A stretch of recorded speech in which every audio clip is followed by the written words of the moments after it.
저희가 지금 대림절의 절기를 지나고 있는데요. 이 절기에 성도 여러분들께 나누어 드린 묵상집에서 제목을 가져다가 매주 말씀을 나누고 있습니다. 오늘도 마찬가지로 함께 짐을 지는 사람들이라고 하는 묵상집 내용을 빌어와서 말씀을 전하려고 합니다. 우리가 오늘 읽은 갈라디아서 말씀은 작은 로마서라 불릴 정도로 사도 바울이 복음의 핵심을 기록하여 우리에게 알려주는 그런 서신서 가운데 하나입니다. 이 갈라디아서를 읽어보면요, 사도 바울이 우리가 가슴에 새겨야 할 복음의 핵심 진리 두 가지를 이야기해 주는데요.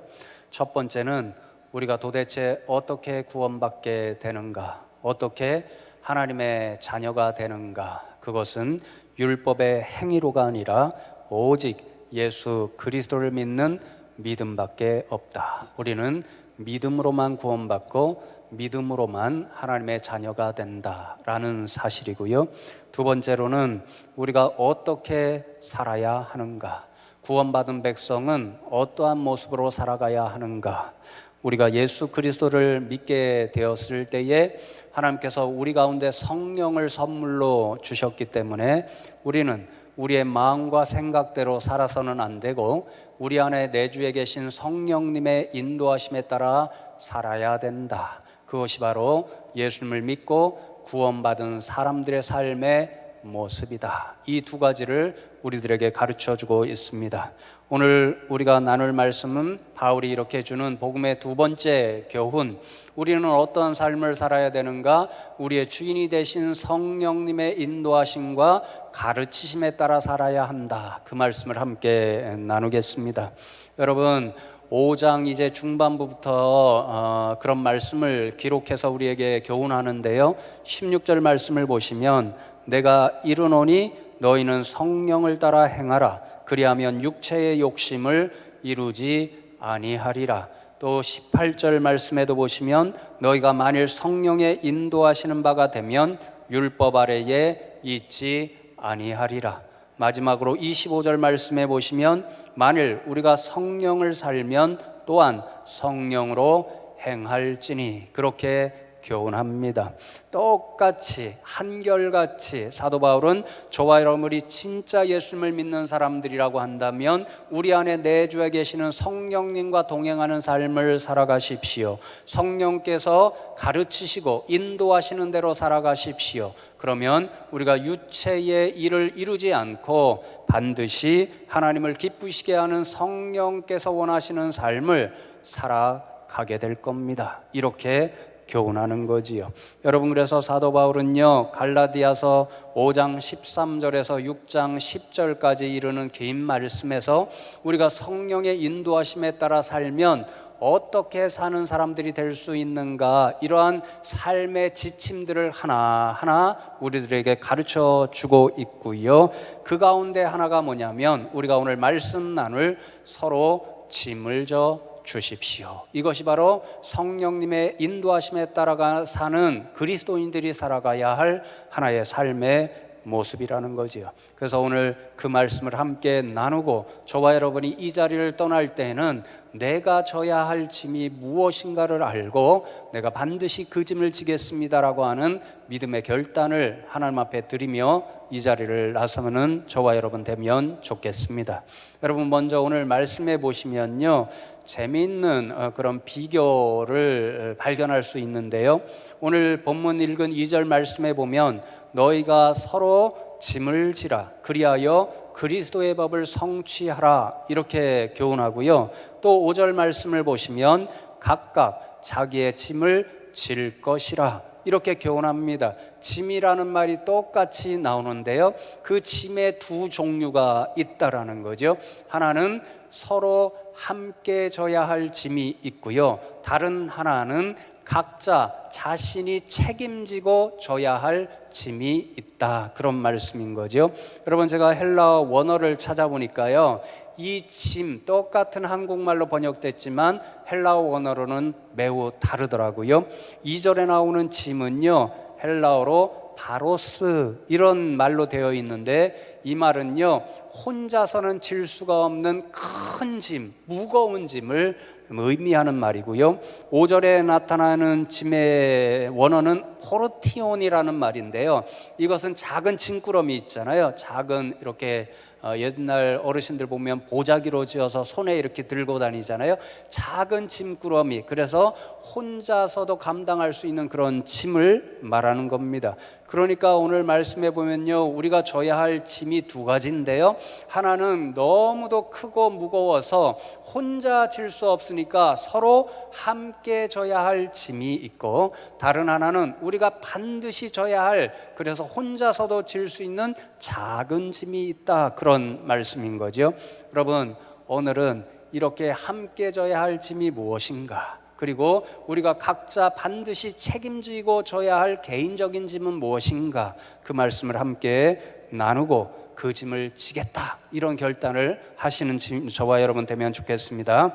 먼저 2절 말씀을 보시면, 너희가 짐을 서로 지라, 그리하여 그리스도의 몸을 성취하라, 그렇게 교훈하잖아요.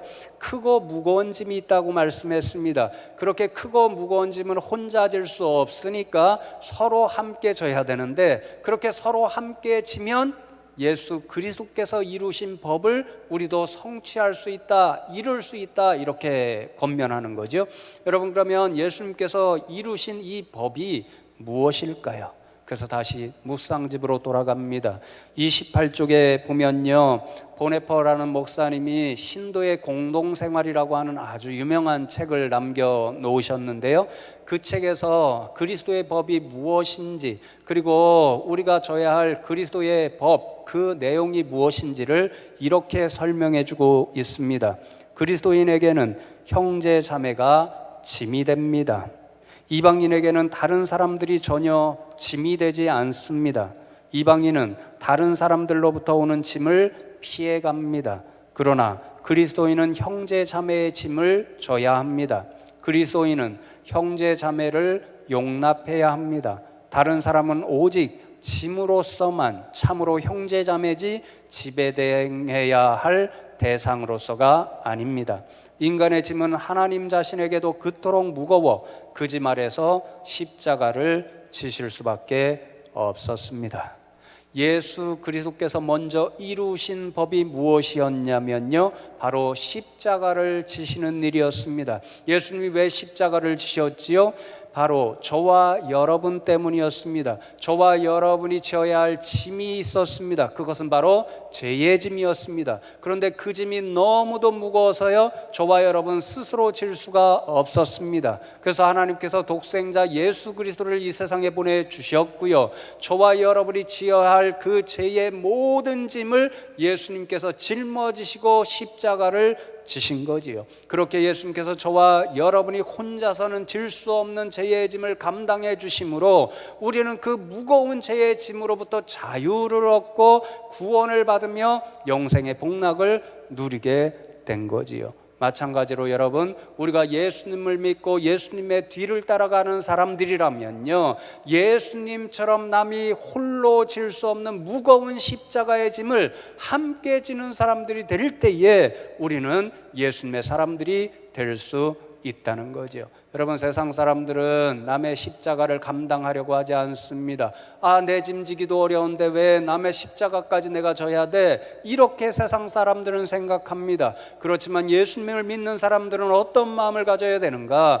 예수님이 우리가 도무지 질 수 없는 그 죄의 무거운 짐을 대신 주셨으니까 나도 형제 자매의 저 무거운 십자가의 짐을 함께 지는 사람들이 되어야 되겠다, 이런 마음을 가지고 그 짐을 함께 지는 거지요. 그럴 때 우리는 예수님의 제자들이 될 수 있습니다.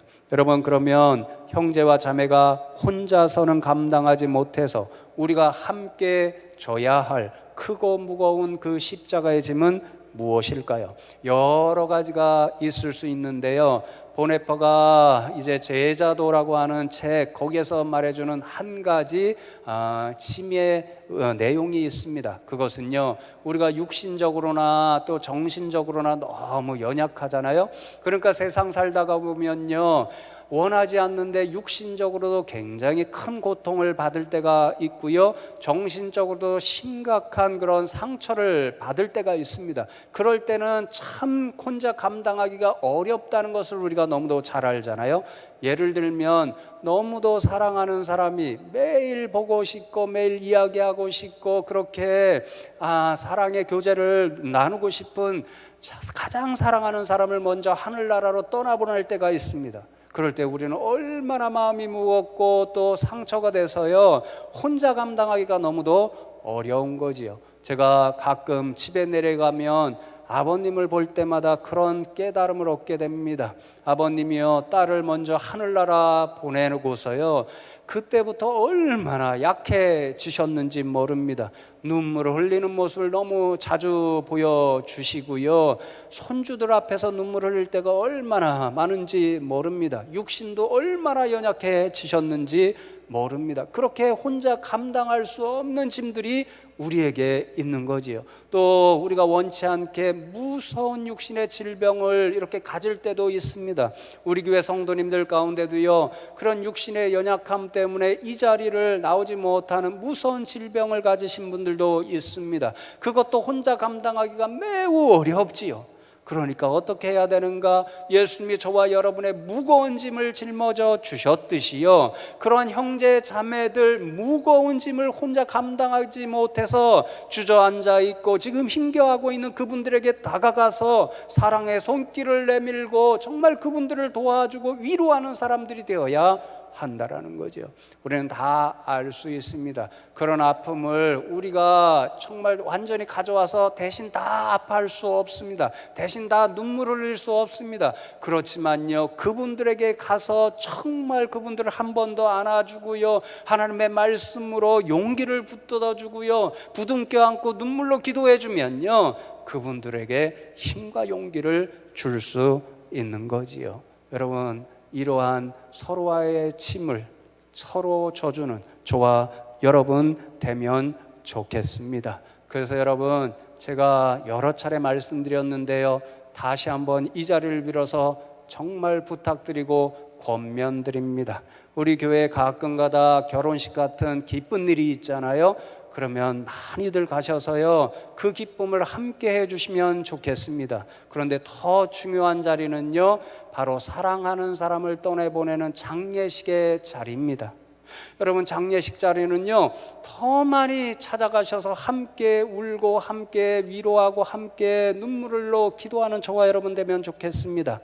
제가 가끔 가다가요, 조금 죄송한 표현이지만 답답할 때가 있습니다. 장례식이나 결혼식 광고 나잖아요. 그러면 25인승을 준비해야 되는가, 스타렉스를 준비해야 되는가, 자가용으로 가야 하는가, 이때가 판단되는 때가 있습니다. 그래서 어떤 차를 대면요, 25인승이 가득 차는 경우도 있고요, 겨우 승용차로 한 대 가는 경우가 있습니다. 여러분, 제발 우리 교회는 그런 마음을 다 내려놓으면 좋겠습니다. 세상 사람들 다 어우리로 생각하죠. 내가 받은 만큼 나도 찾아가고 준다, 이렇게 생각하죠. 여러분, 우리 교회에서는 그런 마음들이 다 사라지면 좋겠습니다. 새로 오신 성도님들, 또 여러분들이 우리 교회 가운데 모르는 성도님들, 이름을 전혀 들어보지 못한 성도님들, 지금 연약한 성도님들, 그래서 찾아가시는 분이 거의 없는 분들, 이런 분들의 이름이 나올 때에 더 많이 찾아가는 저와 여러분 되면 좋겠습니다. 아멘이 하나도 안 나오네요. 우리 항존직 분자들 특별히 기억하시면 좋겠습니다. 이런 일이 있을 때마다 꼭 나오셔서 함께 위로하고 함께 눈물로 기도하는 저와 여러분 되면 좋겠습니다. 그렇게 서로 각자의 무거운 짐을 함께 져줄 때에 우리는 예수 그리스도께서 우리를 위해 십자가를 져주심으로 우리를 위한 사랑의 법을 이루어 주셨듯이 우리도 그 사랑의 길을 따라갈 수 있을 줄로 믿습니다. 여러분, 두 번째로 5절 말씀을 보시면요, 각각 자기의 짐을 질 것이라 그렇게 말씀합니다. 작은 짐이다 말씀해 드렸지요. 각자가 개인이 혼자서 감당해야 할 짐이라고 말씀드렸지요. 그래서 이 짐의 특징은 무엇이냐면요, 반드시 자신이 져야 한다는 겁니다. 자신이 지지 않으면 안 된다는 거죠. 그 짐을 남에게 떠넘겨서는 안 된다는 거죠. 이 짐이 무엇일까요? 여러분, 여러 학자들의 이런 주석을 찾아보고요, 목사님들의 설교를 한두 편 찾아보니까요, 공통적으로 이 작은 짐, 그래서 각자가 남에게 떠넘기지 말고 반드시 책임지고 져야 할 이 짐은요, 주님께서 자신의 몸된 교회를 위해서 맡겨주신 직분과 사명의 짐입니다. 주께서 저와 여러분을 먼저 선택하시고 구원받은 백성으로 삼아주시고 이 주님의 몸된 교회 숭실교회로 보내주셨고요, 이 숭실교회를 위하여 섬기라고 직분을 주셨습니다. 어떤 분들에게는 목사의 직분과 사명을 주셨고, 어떤 분들에게는 장로, 어떤 분들에게는 집사, 또 권사, 성도, 교사, 찬양대원, 찬양단원, 식당 봉사위원, 주차 봉사위원 등 수많은 직분과 사명을 주셨습니다. 그런데 여러분, 그 직분과 사명을 받은 저와 여러분 가운데 어떤 한 분이라도 그 사명과 직분을 감당치 않으면 어떻게 될까요? 나 사명 감당하기 싫어, 직분 감당하기 싫어, 내가 좀 해, 그렇게 떠넘기게 되면 어떻게 될까요? 구멍이 날 수밖에 없는 거지요. 빈 구멍이 너무도 크게 느껴지는 거죠. 그러면 주님의 교회가 운영하는데 굉장히 애를 먹게 되고요, 여러분들이 그 일을 감당함으로써 유익을 끼쳐줄 성도님들이 그 유익을 받지 못하게 되는 거지요. 그러나 여러분, 주님께서 주신 이 직분과 사명의 일을, 그 짐을 온전히 감당하는 저와 여러분 되면 좋겠습니다. 그러면요, 주님이 좋아하십니다. 주님이 기뻐하십니다. 주님의 이 몸된 교회를 유익하고 건강하게 세울 수 있습니다. 여러분의 그 사명의 짐을 감당하는 일을 통하여 여러분 옆에 계시는 정말 예쁜 분들 유익하게 해드릴 수 있습니다. 그리고 마지막으로 자신이 진짜 유익을 얻을 수 있습니다. 여러분, 제가 이 말씀을 준비하면서 예수님의 12 제자 가운데 한 사람이었던 도마에 관한 일화를 읽을 수가 있었는데요, 이 도마가 의심이 많은 제자였잖아요. 불하신 예수님을 자신이 보지 못했으니까 나는 예수님을 눈으로 직접 보고 손을 만져보고 그리고 옆구리에 손을 넣어봐야 나는 예수님이 부활하셨다는 것을 믿겠다, 이렇게 이야기했잖아요. 그때 예수님께서 나타나셔서 도마에게 의심하지 말라 그렇게 책망하시는 동시에 자신의 몸을 만지게 하시고 옆구리를 보여주심으로 예수님께서 부활하셨다는 사실을 확신토록 해 주셨지요. 그런데 불행하게도요, 예수님이 승천하신 이후에 도마가 또 의심을 갖게 되었다는 거죠. 자신이 눈으로 본 예수님, 구름 타고 올라가시는 그분이 진짜 예수님이었을까? 다시 오신다고 약속했는데 정말 오실까? 이런저런 의심을 갖게 되었다는 겁니다. 그래서 자신의 의심을 풀어보려고요, 이제 다른 제자들과 함께 이야기를 나누고 진짜 그게 예수님이었는지, 진짜 예수님이 오실지 이런 확신을 갖기를 원했답니다. 그래서 예루살렘에 먼저 가서요, 누구를 찾아갔냐면 사도 바울을 찾아갔습니다. 그런데 사도 바울을 찾아가니까요, 사도 바울과 그리스 사람들이 만나고 있습니다. 그런데 그리스 사람들이 철학을 좋아했거든요. 그래서 사도행전 17장 말씀에도 보면 아레오바고라는 이 광장에 모여가지고요, 그리스 사람들이 서로 이것이 옳으니 저것이 옳으니 논쟁하는 모습을 보여주잖아요. 사도 바울이 그 피곤하게 논쟁하는 그리스 사람들과 복음을 가지고 어떻게든지 설득시키고 납득시키고 이해하고 받아들일 수 있도록 그렇게 열심히 복음을 전하는 것을 보았습니다. 그러니까 사도 바울을 만날 틈이 없는 거지요. 실망하고 이제 사도 베드로를 찾아갔습니다. 그런데 베드로의 집을 찾아가니까요, 베드로가 없습니다. 가이사랴로 복음을 전하러 떠났다 그러는 거죠.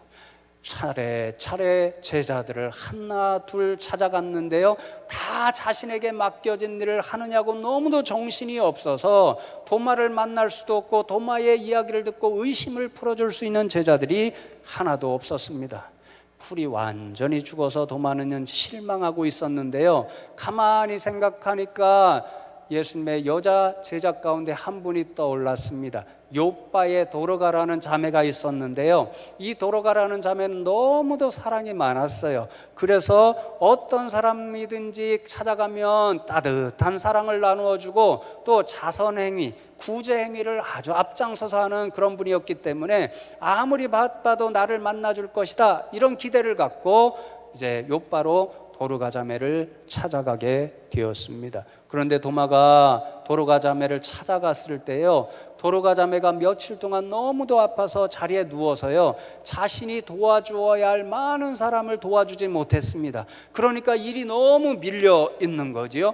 그러니까 그 사람들을 도와주느냐고요 틈을 낼 수가 없었고요. 그래서 도마를 만나줄 수가 없었습니다.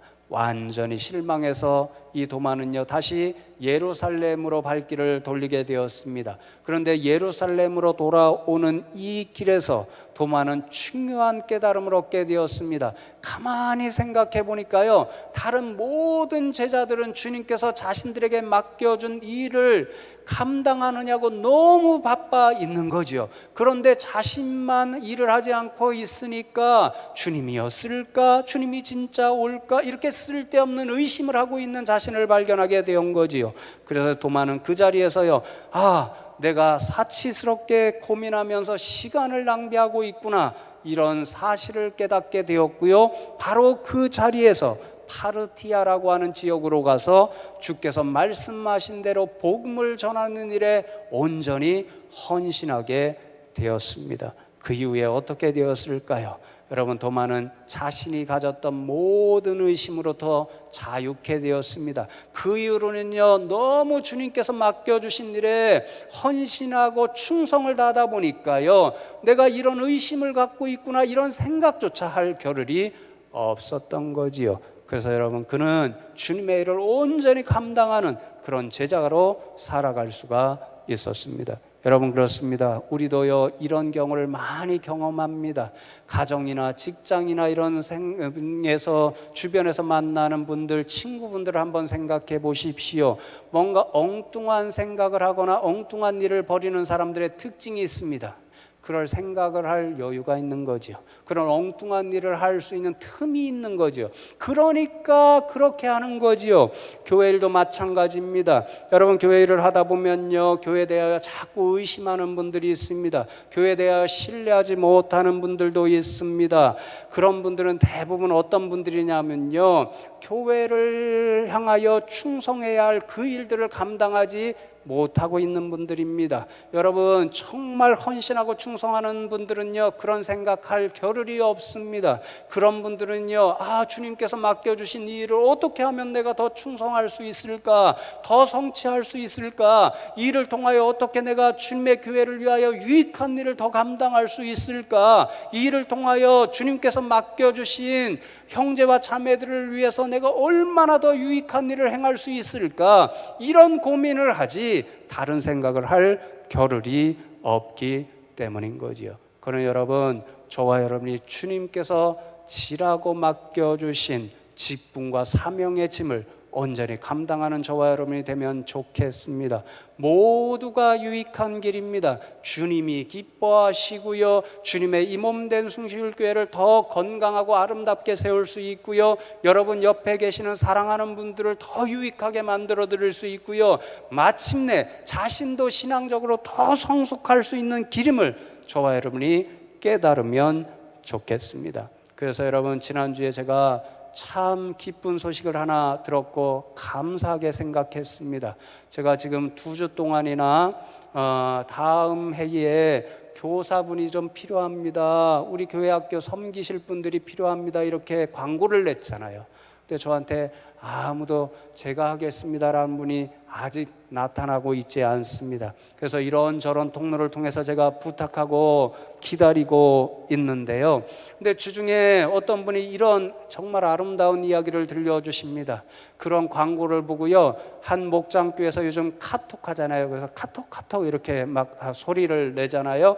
목장교회에서 서로 우리 교회에서 지금 특별히 내년도에 유치부 교사가 부족하다고 하는데 우리 아이들 너무도 예쁘잖아요. 그 예쁜 아이들 주님의 말씀으로 사랑하고 가르쳐줄 교사로 헌신하고 싶은 분 좀 나와주시면 좋겠습니다. 그리고는 서로 카톡을 주고받는 가운데 어떤 분을 서로 추천하는 거죠. 이분이 정말 딱 적합할 것 같습니다. 아이도 사랑하시고 잘하니까 좀 봉사해 주시면 좋겠습니다. 이렇게 서로 칭찬하고 권면하는 일들이 일어나니까요, 마침내 어떤 분이 내년도에 유치부 교사로 제가 수고해서 교회를 위해 봉사하겠습니다, 이런 이야기를 제게 전해주셨습니다.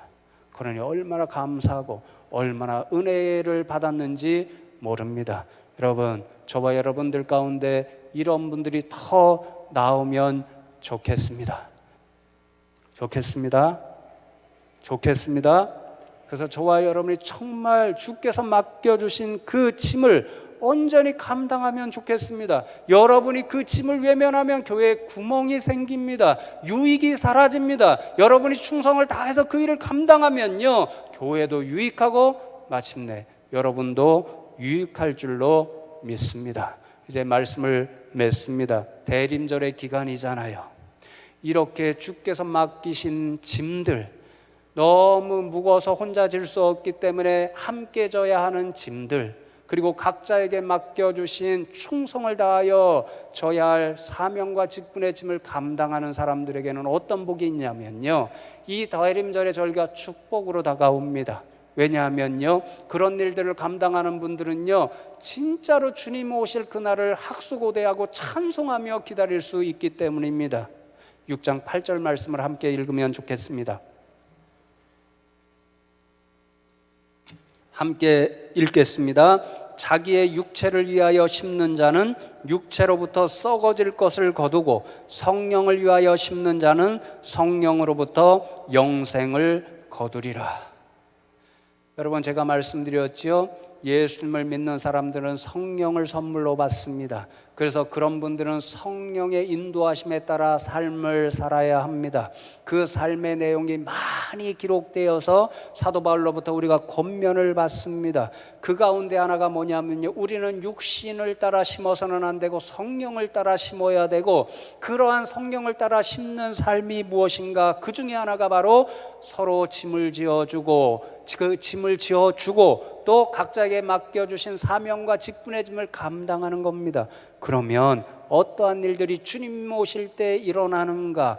육신의 일을 위해서 심은 사람들, 자신만을 유익하게 하려는 욕심만 채우는 사람들, 그리하여 그러한 일만을 채우기 위해서 이 땅에 어떤 것들을 심은 사람들, 그런 사람들은 결국 육신을 유익할 수 있는 그런 결실들을 얻게 되지만 주님 오실 때는 칭찬을 듣지 못한다라는 거죠. 오히려 죽음의 선언을 들을 수밖에 없는 두려운 결과 앞에 서게 된다라는 거죠. 반면에 성령을 위해 심는 사람들이 있습니다. 성령이 인도하시는 대로 삶을 살아온 사람들이 있습니다. 오늘 말씀대로 함께 져야 할 짐을 져준 분들이 있습니다. 주님께서 교회를 위해 주신 직분과 사명의 짐을 온전히 감당한 분들이 있습니다. 그런 분들은 주님 앞에 섰을 때에 어떠한 결실을 얻는가? 주님께서 보시고 잘하였다, 착하고 충성된 종아, 그렇게 칭찬하시고 영생을 선물로 받는 그런 결실을 얻게 되는 거지요. 여러분, 그러니 우리가 어떤 길을 선택해야 되겠습니까? 답은 분명하지요. 인생이 살과 같이 빠르게 간다, 그런 말씀이 있잖아요. 저는요, 죄송하지만 이제 나이 아직 어른들에 비해서는 한참 더 살 일이 남아 있지만요, 인간의 생각이지만요, 인간의 계산이지만요, 어쨌든 제 지난 10년의 삶을 돌아보면요, 진짜 인생 살같이 빨리 간다, 이런 깨달음을 얻습니다. 10년 전 사진과 요즘 제 사진을 보니까요, 완전히 다른 사람 같습니다. 특별히 달라진 게 있습니다. 그때는요, 흰머리가 하나도 없었습니다. 요즘은요, 흰머리가 더 많습니다. 그래서 가끔 염색도 합니다. 지난 10년을 그렇게 돌아보면요, 진짜 눈 깜짝할 사이였다, 그런 생각을 하게 됩니다. 그러면서 드는 생각이 두려움과 무서움입니다. 내가 정말 곧 주님 앞에 서게 될 날이 올 터인데, 주님 앞에 나는 무슨 일을 감당했다고 내어놓을 수 있을까? 주님께서 지신 짐 가운데 내가 어떤 짐을 온전히 졌던가? 이것을 내놓을 자신이 없기 때문에 두렵고 무섭습니다. 어제 설교하라고 하나님이 꿈을 주셨는지 모르겠습니다. 새벽에 제가 잠에서 깼습니다. 한참 동안 잠을 이루지 못했습니다. 제가 제일 사랑하는 분 가운데 한 분이 너무 건강이 연약해져서 마치 제 생각 속에는 하나님이 곧 데려가실란가 보다, 이런 생각이 들었습니다. 한참 동안 눈물을 흘렸습니다. 집사람은 알지 못하더라고요. 자느냐고. 한참 울었습니다. 주님, 지금은 아닙니다. 그렇게 기도했습니다. 드는 생각이, 그렇다, 살같이 빠르게 간다, 주님 앞에 설 날이 곧 온다, 그 깨달음이었습니다. 이 두려움을 저와 여러분이 기억하면 좋겠습니다. 연말입니다. 목회자로서 고민이 많습니다. 이 일을 감당해 주십시오 부탁드리면 대부분의 분들이, 많은 분들이 목사님 다음 기회에 이 일을 주십시오, 그러는 분들이 있습니다. 가수가 더 지혜롭지요. 다음 기회라고 말하지 말아요. 기다리면은 기회는 오지 않아. 다음 기회는 절대 오지 않을 수 있다는 것을 생각해 보시면 좋겠습니다. 어떤 분들은 그렇게 이야기하지요. 목사님 능력이 부족해서요. 목사님 은혜가 부족해서요. 성경 말씀은 거꾸로 받아들이라고 말씀합니다.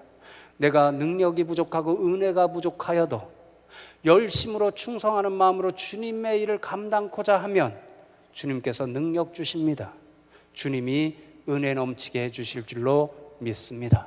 그러니 오늘 이 말씀 잘 기억하여서요, 저와 여러분이 주님께서 주신 말씀 아멘으로 받아들여서 함께 져야 할 짐을 함께 져주고, 주님께서 교회를 위하여 저와 여러분에게 맡겨주신 직분과 사명의 짐을 충성하여서 감당하는 저와 여러분 되면 좋겠습니다. 그래서 주님 오실 때에 기쁨으로 달려가서 주님께서 주시는 영생의 선물을 받아 들고 저 하늘나라에서 날마다 찬송하며 살아가는 저와 여러분 다 되시기를 주님의 이름으로 축복합니다. 오늘 말씀 생각하면서 우리 결단하면서 잠시 하나님 앞에 기도하면 좋겠습니다. 하나님, 그렇습니다. 하나님께서 우리에게 맡겨주신 짐이 있습니다. 혼자 질 수 없기 때문에 함께 지라고 말씀하신 십자가의 짐이 있고, 또 주님의 몸된 교회를 위하여 우리에게 허락하신 직분과 사명의 짐이 있습니다. 하나님, 이 짐을 온전히 감당하는 저희들 되게 하여 주시옵소서. 이 기도의 제목을 놓고 믿음으로 결단하며 잠시 주님 앞에 기도하겠습니다. 하나님, 감사합니다.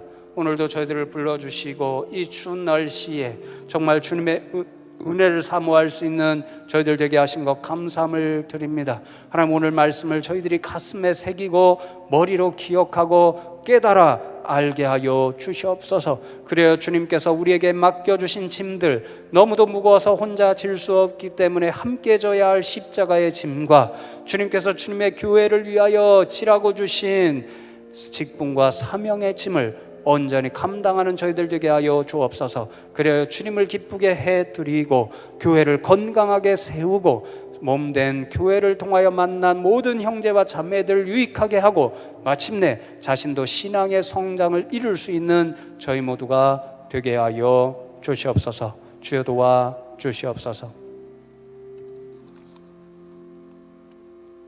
하나님, 감사합니다. 오늘도 저희들을 불러주시고 말씀을 통하여 우리의 감당해야 할 사명이 무엇인지 깨닫게 하시니 감사함을 드립니다. 오늘 주신 말씀대로 우리가 정말 함께 져야 할 십자가의 짐을 함께 지게 하시고, 또 주님께서 몸된 교회를 위하여 맡겨주신 직분과 사명의 짐을 충성스럽게 감당할 수 있는 우리 성도님들 다 되게 하여 주시옵소서. 그래요, 주님 오실 때에 잘하였다 착하고 충성된 종아, 그렇게 칭찬받으며 주님께서 주시는 상급 생명의 면류관을 받고 기쁨으로 천국에서 늘 잔치하며 찬송하며 살아가는 저희 모두가 되게 하여 주시옵소서. 감사하고 예수 그리스도의 이름으로 기도하옵나이다. 아멘.